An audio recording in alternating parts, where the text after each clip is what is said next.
ప్లేట్లు ఆవిడ ఈ రోజు భోజనం స్పాన్సర్ అన్నమాట. ఏంట్రా బాబు వెళ్ళుకోవాలా అనుకుంటున్నారు కదా. హలో అందరికీ, welcome back to our YouTube channel అయ్యందొండపాటి. నేను మీ వరలక్ష్మి.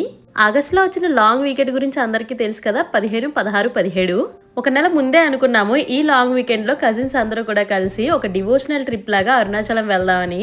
వాటికి సంబంధించిన ట్రైన్ టికెట్స్ అన్ని కూడా మేము ఒక నెల రోజుల ముందే బుక్ చేసేసుకున్నాం.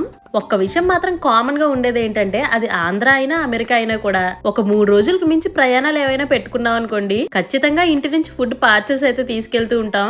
అలాగే అందరం అనుకుని ఒక 3-4 ఐటమ్స్ అయితే ఫిక్స్ అయ్యాం. అందులో భాగంగానే అత్తే మాకు ఇక్కడ చపాతీలు చేసిస్తున్నారు. నాకైతే చపాతీలు చేయడం అనేది మాత్రం ఒక పెద్ద ప్రాజెక్ట్ అండి. చాలా పెద్ద పనిలా ఫీల్ అయిపోతూ ఉంటాను. అత్తే మాత్రం టక్కుమని పిండి కలిపేసి టకటకా చపాతీలు మాకు చేసి ఇచ్చేస్తుంటే, మా వాళ్ళు అయితే ఇక్కడ వాటిని కాల్ చేస్తున్నారు. అందులోనూ మామూలు చపాతీలు కాదండి, మడత చపాతీలు. అంటే ఆల్రెడీ చపాతీ చేసిన తర్వాత దాని మీద ఇలా ఆయిల్ రాసి మడత పెట్టి మళ్ళీ చపాతీ చేస్తారనమాట. మీలో ఎంతమందికి మడత చపాతీ గురించి తెలుసు? ఇలా చేసుకుంటే చపాతీ లేయర్స్ కింద వచ్చి మెత్తగా చాలా బాగుంటుందండి. ఈ ప్రాసెస్ మీకెవరు నేర్పించారు అత్తయ్య అని చెప్పేసి నేను మా అత్తయ్యని అడిగాను. మా అత్తయ్యకి వాళ్ళ అత్తయ్య నేర్పించారంటండి, అంటే కిరణ్ వాళ్ళ నాయనమ్మ. అవునండి, నాయనమ్మ అయితే మాత్రం మడత లేకుండా చపాతీనే చేయదు. ఆవిడ అలాగే తినడానికి ఇష్టపడతారు, అందరికీ అలాగే పెట్టడానికి కూడా ఇష్టపడతారు.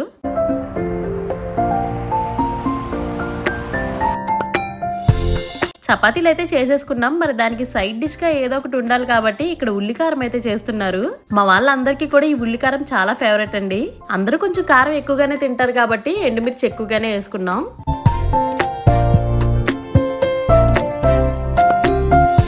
ఫైనల్లీ 15వ తారీఖు సాయంత్రం ట్రైన్ క్యాచ్ చేయడానికి విజయవాడ రైల్వే స్టేషన్ కి అయితే అందరం కలిసి వచ్చేసాం. ప్రతిసారి కూడా ఒక నిమిషంలో ట్రైన్ ప్లాట్ఫామ్ వదిలేసి వెళ్ళిపోతుంది అనగా వచ్చి ట్రైన్ ఎక్కే మనం ఆనవాయితీ తప్పి ఒక అరగంట ముందుగానే వచ్చి కూర్చున్నాం. కాబట్టి ఈసారి ట్రైన్ మన మీద రివెంజ్ తీర్చుకున్నట్టుంది. అందుకే మమ్మల్ని ఇంకొక అరగంట ఎక్స్ట్రా వెయిట్ చేయించింది. ఈలోపు మా వాళ్ళ ప్లాట్ఫామ్ మీద ఉన్న షాపుల్లో దొరికిన చిల్లర స్నాక్స్ అన్ని కూడా కడుపులో వేసేశారు.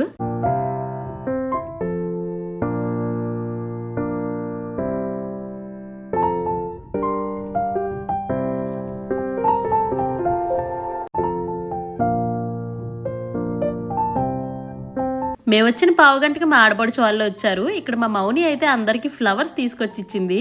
ట్రైన్ వచ్చేలోపు మాకు కాళ్ళు ఒక చోట ఆగక ఇన్స్టాగ్రామ్ లో చూసి కొన్ని రీల్స్ కూడా రీక్రియేట్ చేసాం. నేను ఆ రీల్స్ అన్ని కూడా మన ఇన్స్టాగ్రామ్ ఛానల్లో అలాగే యూట్యూబ్ షార్ట్స్ లో కూడా పోస్ట్ చేశాను. ఇంట్రెస్ట్ ఉంటే ఒకసారి చూసేయండి.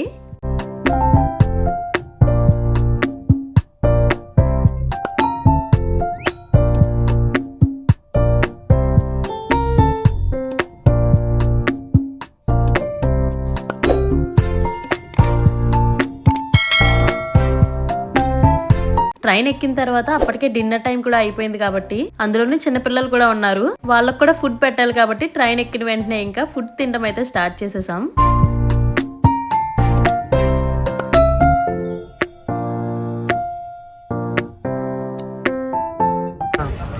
ఇదిగో పులిహోరలో ఎవరికి జీడిపప్పు వచ్చింది, మాకు జీడిపప్పు కూడా వచ్చింది.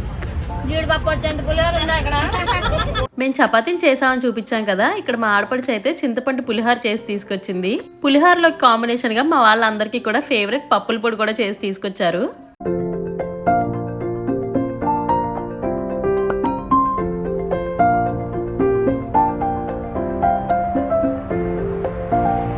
అసలు మేము చేసింది మామూలు గోల్ కాదండి. ఒకరి మాట ఒకరి చెవికి ఎక్కకుండా మాట్లాడుకుంటూనే ఉన్నాం.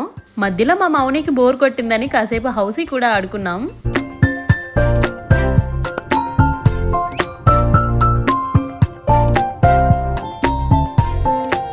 మా మొహాలు చూసి భయపడకండి, మేమైతే ట్రైన్ కాట్పాడి జంక్షన్ వరకు బుక్ చేసుకున్నాం. అక్కడి నుంచి లోకల్ ట్రైన్ క్యాచ్ చేసి తిరువన్నమల అయితే వెళ్తున్నాం.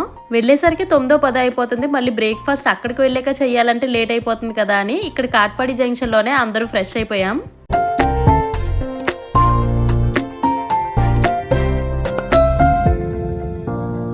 అత్తయ్య చేసి ఇచ్చిన చపాతీలకి కాంబినేషన్ గా ఉల్లికారం, టొమాటో పచ్చడి, దొండకాయ రోటి పచ్చడి కూడా ఉంది. దీంతో పాటు మా వాళ్ళు దద్దోజనం కూడా తీసుకొచ్చారు. కడుపు నిండా తినేసి మంచిగా ట్రైన్ జర్నీని అయితే ఎంజాయ్ చేసాం.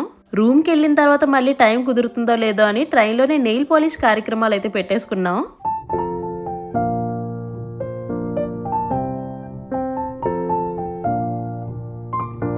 అమ్మయ్య, ఫైనల్లీ తిరువన్నమల అయితే వచ్చేసామండి. ఇక్కడ ఐ లవ్ తిరువన్నమలై అనే ఫోటో స్పాట్ కూడా అరేంజ్ చేశారు. లాస్ట్ ఇయర్ జూలైలో కూడా మేము ఒకసారి అరుణాచలం వచ్చాం. అప్పుడైతే నేను ఈ ఫోటో స్పాట్ చూడలేదు. కొత్తగా ఈ మధ్య ఏమైనా పెట్టారేమో అనుకుంటున్నాను మరి.